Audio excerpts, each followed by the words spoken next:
दिल्ली में भारतीय जनता पार्टी की सरकार ने अपने 100 दिन पूरे कर लिए हैं। इस अवसर पर स्वास्थ्य, परिवहन और आईटी मंत्री डॉक्टर पंकज कुमार सिंह ने अपने 100 दिनों का रिपोर्ट कार्ड दिल्ली वासियों के समक्ष पेश किया है, जिसमें उन्होंने अपने मंत्रालयों के कई महत्वपूर्ण कार्यों का विवरण दिया है। आपको बता दें, स्वास्थ्य मंत्री के रूप में डॉक्टर पंकज कुमार सिंह ने स्वास्थ्य सेवाओं में सुधार के लिए कई कदम उठाए हैं, जिसमें उन्होंने 1200 से ज्यादा आरोग्य मंदिर को मंजूरी दी है, जिसमें से इतने कम समय में 63 आरोग्य मंदिरों पर निर्माण कार्य शुरू हो चुका है और 1000 आरोग्य मंदिर के लिए जगह चिन्हित कर ली गई है, जिससे आने वाले समय में दिल्ली के प्रत्येक व्यक्ति को उचित उपचार मिल सकेगा। अगर वहीं हम बात करें तो देश के प्रधानमंत्री जी का जो सपना है 70 साल से ऊपर के व्यक्तियों को अच्छा व मुफ्त इलाज मिले, उसके लिए भी दिल्ली के अंदर लगभग 1,75,000 से ज्यादा आयुष्मान कार्ड बना दिए गए हैं और उसके साथ ही 74 अस्पतालों में, जिसमें 54 प्राइवेट और 20 सरकारी अस्पतालों में आयुष्मान कार्ड से इलाज का लाभ भी मिलना शुरू हो गया है। उन्होंने अस्पतालों में सुविधाओं को बढ़ाने हेतु भी कई महत्वपूर्ण कदम उठाए हैं, जिसमें 150 से ज्यादा डायलिसिस मशीनों की व्यवस्था करवा दी गई है और स्वास्थ्य कर्मियों की संख्या बढ़ाने के लिए काम किया है। इसके अलावा उन्होंने स्वास्थ्य सेवाओं को अधिक सुलभ और किफायती बनाने के लिए कई पहल की हैं।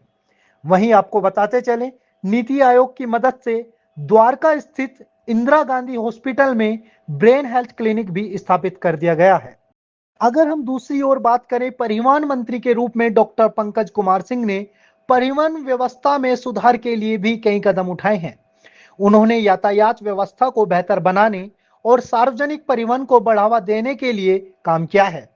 आपको बता दें, डॉक्टर पंकज कुमार सिंह ने अपने 100 दिनों के कार्यकाल में दिल्ली वासियों के लिए 383 नई इलेक्ट्रिक बसें चलाने का काम किया है, जो आने वाले दिनों में दिल्ली के यातायात व्यवस्था में मील का पत्थर साबित होंगी।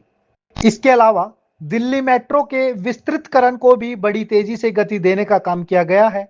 आपको बता दें कि दिल्ली की यातायात व्यवस्था को सुदृढ़ करने के लिए दिल्ली आईआईटी से भी बात चल रही है, जिसका परिणाम जल्द ही आने वाले दिनों में देखने को मिल सकता है। इसके अलावा उन्होंने सड़कों की स्थिति में सुधार करने और यातायात नियमों का पालन सुनिश्चित करने के लिए कई पहल की है। आईटी मंत्री के रूप में डॉक्टर पंकज कुमार सिंह ने आईटी क्षेत्र में विकास को बढ़ावा देने के लिए कई पहल की हैं। उन्होंने स्टार्टअप्स को बढ़ावा देने और आईटी शिक्षा को बढ़ावा देने के लिए काम किया है। इसके अलावा उन्होंने आईटी क्षेत्र में रोजगार के अवसरों को बढ़ावा देने के लिए भी कई प्रयास किए हैं। डॉक्टर पंकज कुमार सिंह की उपलब्धियां दिल्ली सरकार के 100 दिनों के कार्यकाल की एक महत्वपूर्ण उपलब्धि है। उन्होंने अपने मंत्रालयों में कई महत्वपूर्ण कार्य किए हैं और दिल्ली के लोगों के लिए कई योजनाएं शुरू की हैं। हमें उम्मीद है कि वे आगे भी दिल्ली के विकास के लिए काम करते रहेंगे और दिल्ली के लोगों के लिए और भी कई योजनाएं शुरू करेंगे। डॉक्टर पंकज कुमार सिंह ने अपने आगे की योजनाओं के बारे में जानकारी दी है।